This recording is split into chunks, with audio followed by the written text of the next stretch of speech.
we go, here we go. Here we go there. Suppress and overwhelm, suppress and overwhelm. Come on, guys. Keep the heads down, keep moving.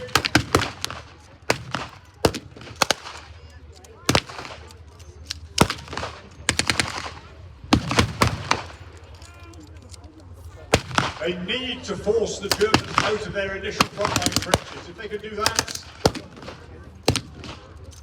then they have a real chance of holding the heights. There's some movement there. The Germans are moving back. The Germans are moving back. This is not a rout, ladies and gentlemen. This is a prepared move. They know full well where they're going. They have a second line of defence. This has been pre-prepared, pre-planned. The Sherwoods have occupied the frontline trenches, but the Germans are now able to lay down fire on those trenches. They know, for instance, precisely where they are. So the Sherwoods are now going to be in danger of things like mortars being laid down on precise positions that the Germans already stand out. So the first leg of the attack has gone in. The Germans have been pushed back. And some British armour is moving in. Now this is not 48 RTR. Right? Here is one of the supporting British tanks. It's a Matilda 2, so-called Queen of the Desert. Matilda has been very, very successful in the opening years of the war in North Africa. Far superior to anything we've had in the hand, for instance. Heavily armoured. Remember, Dave was saying that one of the reasons that the Germans were not developing any economic technique is because their standard armour couldn't penetrate the armour of this particular vehicle. The Matilda is mounted with two pounder. Now you've heard all of those in action, you know how good they are. The slight drawback is fires solid shot. We don't really need solid shot at this point. What we need is to be able to lay down high explosion on the German positions. Nevertheless, the Matilda can cover the Sherwoods in any subsequent advance they make. It has. Oh, there we go. It's laid and shot down. Oh, well, they didn't like that. There they go. There they go. But again, ladies and gentlemen, this is not a rout. They know perfectly well where they're going. They've got a third line of defence. Defence in depth. This is very, very much from the German playbook. If defence in depth is on page 1 of the German playbook, page 2 is counter-attack. We know they are going to counter-attack. That is a given. It just depends what they can bring to bear for that counter-attack. At the moment, the presence of the Matilda is giving the Sherwoods an advantage. There's nothing the Germans have got here that can penetrate the Matilda's armour. So it's going to be a continuing firefight between the Sherwoods and the Afrika Korps. We've got Matilda there as an ever-present support for the British advance. Ah, hang on. Is that a hit on the Matilda? That's a hit on the Matilda. That's coming from somewhere on the flank.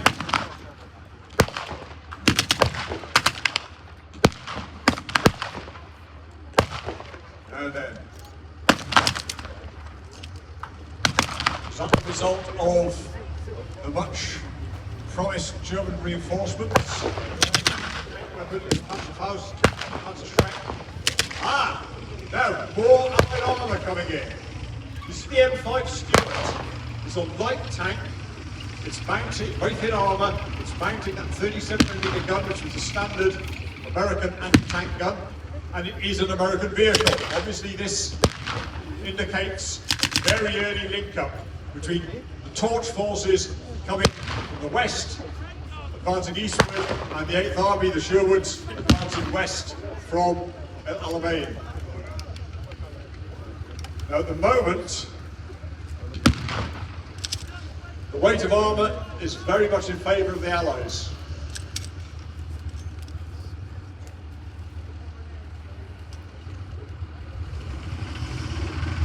The M5.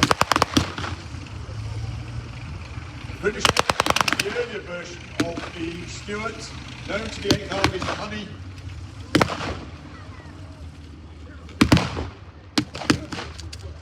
And as we can see, that British armour is allowing the shows to advance. They're now into the forward towards the second line of defence.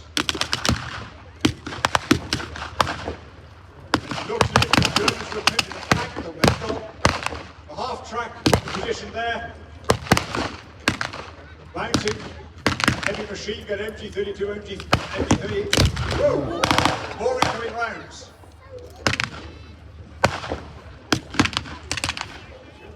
This battle is not over by a long shot.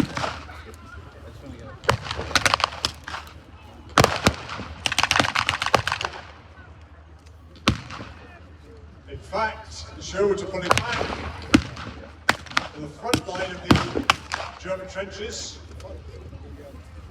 They're obviously suffering from enfilading fire from that German machine.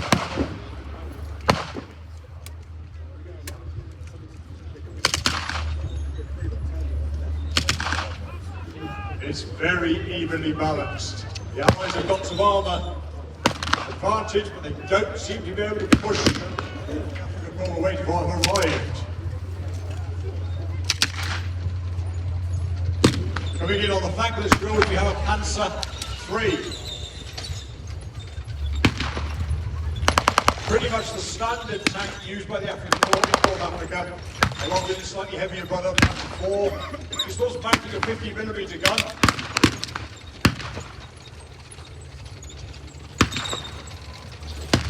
It will certainly have the measure of the M5. Now, the Sherwoods have made it to the... No, they haven't. In fact, it's the Germans who are falling back to their final position.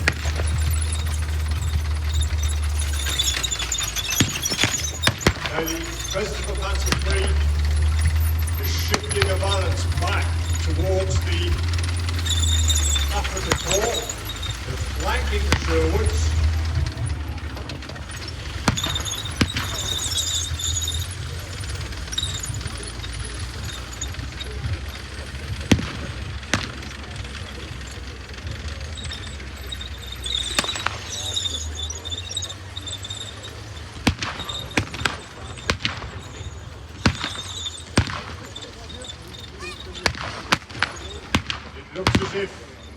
Looks as if the African Corps are regaining the initiative. Now Panzer III, the arrival of German armour is strengthening, stiffening their resistance. We always knew this was going to be a difficult fight. We'd hoped that the Allied armour was going to sway it in favour of the attacking Brits.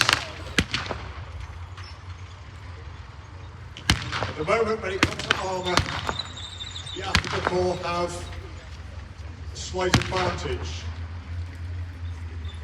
That 50mm on the Panzer III is going to struggle to finish off the Matilda, but it will have no trouble at all with the M5.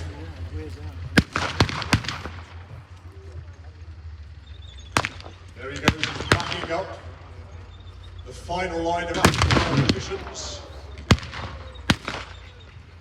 Shot come in, has hit the M5. It's looking distinctly difficult. What we need now at this point, we need the 48th Royal Tank Regiment. 48 RTR, where are you? You should be here by now. You've agreed to be here before the Sherwoods attack. They went in without armour support. They got armour support belatedly, but that's now being effectively neutralised by the Germans. This whole battle is hanging on a knife edge. Won't take very much to tip it. Really won't.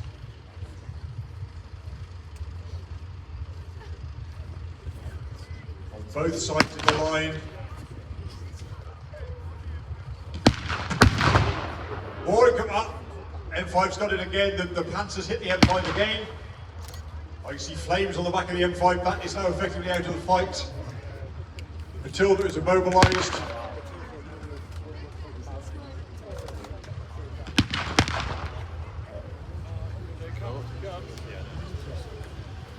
Those young Midlanders there in the Germans' frontline trench, gripping their weapons anxiously. How is this going to turn out?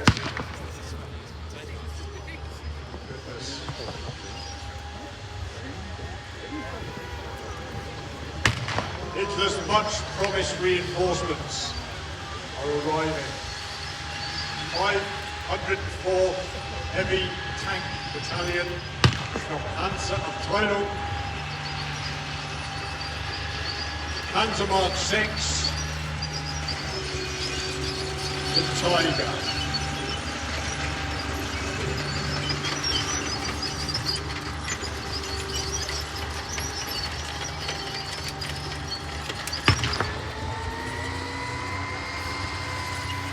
Looking at the Tiger, I'll tell you, reading its registration number, this is the platoon commander's tank in the 3rd platoon of the 1st Company, the 504th Infantry, 1.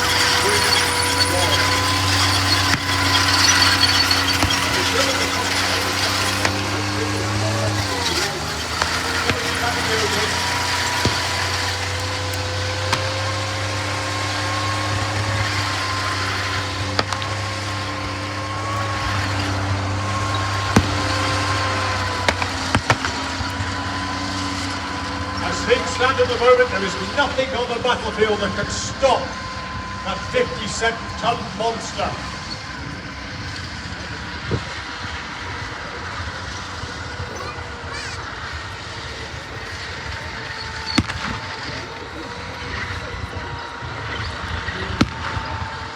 This is the tank, as David said, that was designed to meet the deficiencies of German armour in the attack on France.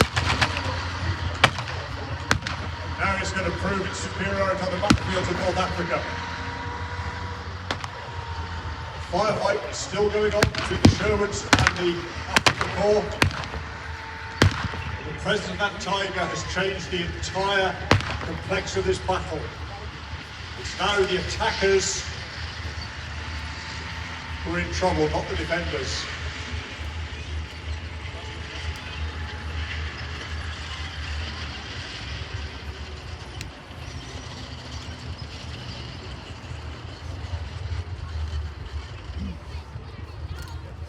The Tiger is perfectly capable, as we can see, the Allied arm has effectively been knocked out.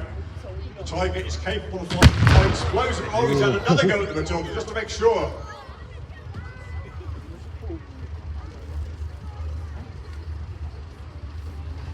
In effect, the Sherwoods now have no armour support. The Tiger can go where it wants on the battlefield, it can do what it wants on the battlefield. It's capable of firing high explosives from that 88mm. It can also flank and enfilade the Sherwoods using its coax machine guns to dominate the battlefield. There's only one hope. One increasingly slender hope. Where is 48 RTR? Where are they? This battle is being swayed by the very presence of a handful of German vehicles, including Tiger 131.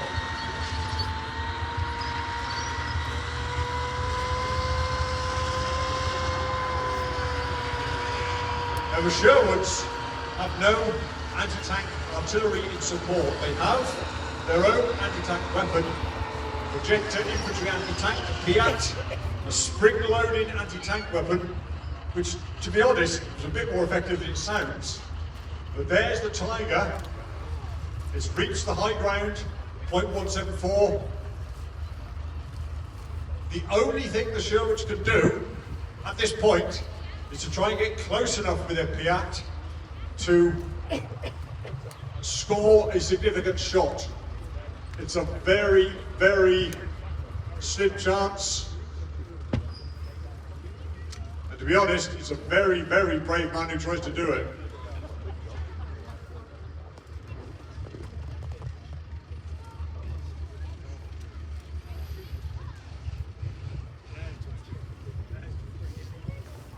There's some movement I can see there. Right. There's the man who's going to do it, Sergeant John Oscroft. His number 2, his loader. He's creeping as close as he possibly can to the Tiger. 15 yards maximum, 10 yards for favourite, 5 yards even better. He's going to fire this right down the throat of the beast if he's going to have any hope of stopping it. He's got one shot, so at the moment they seem not to have seen him. Go on, Sarge. Make it count.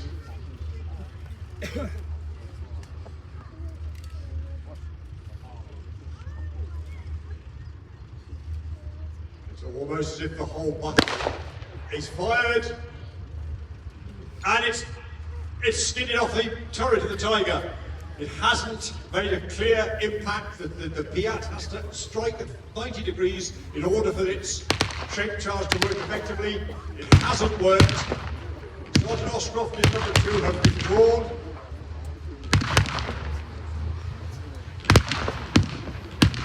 That's it. There is no more they could do. Where? It's 48 yards. What's that? I think some locals here spotted something. Yeah. There it is, yes, for the Churchill, 48 yards, Churchill 3. As heavily armoured as the Tiger. The problem, firepower. Churchill 3 mounts a 6-pounder. Now you've seen the 6-pounder in operation here. We know that it's a serious hit. We know that the first Tiger comes out the 6-pounder backboard. Where takes the 6-pounder?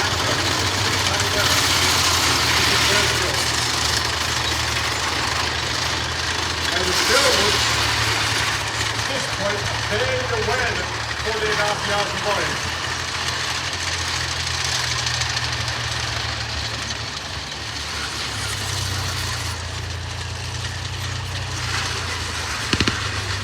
The Churchill is taking advantage of its incredible climbing ability. The Churchill could take on a slope which virtually no other tank could manage, and it's making its way to high ground overlooking the position of the Tiger. Now that's it, he's knocked out the Panzer III. That's even the score up a little bit. The big cat's still up there, the 1.174.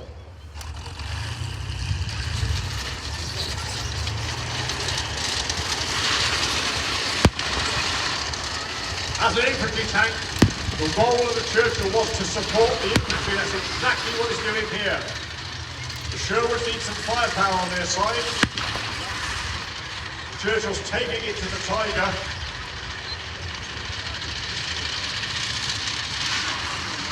Now the Tiger's aware he's coming to attack. It's aware that it's been hit by the Piat.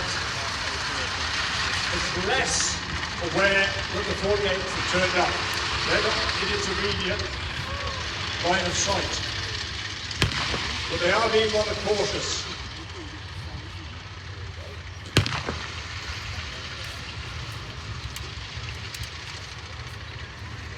They're staying held down there on the high ground,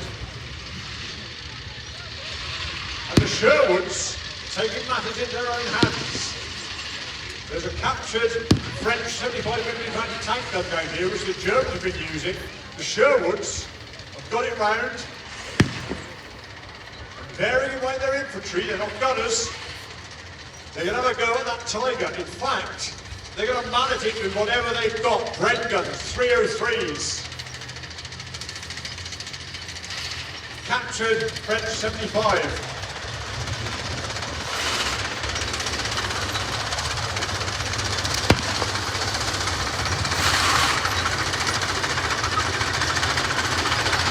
They're still not aware that 48 after the other alive. They've got to hit that Tiger with whatever they've got. They've got no option. Tiger is away from their position. Firing right down the floor.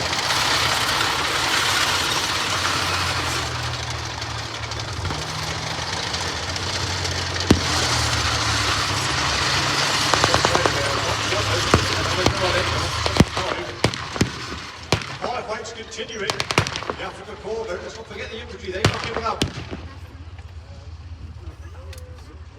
It's going to hinge now on what we can do about... Under 75 has got a round away. That's well done. Right, now that's it. They've done what they can. They're advancing now. Laying down fire. Man down. Right, now, the Tiger is compromised to an extent. They're pushing, the Sherwoods are pushing to take the final German positions.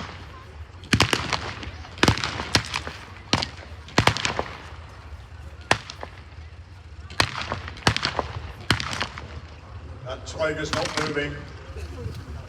Did the Sherwoods hit it?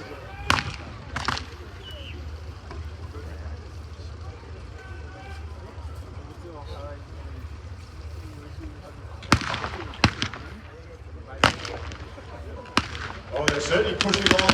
The Germans are leaving the field. I can see them now streaming back down towards Tunis.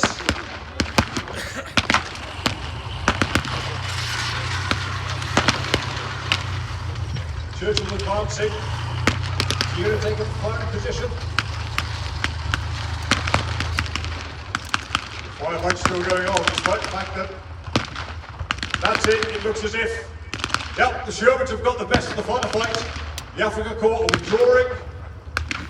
The Tiger is still immobile.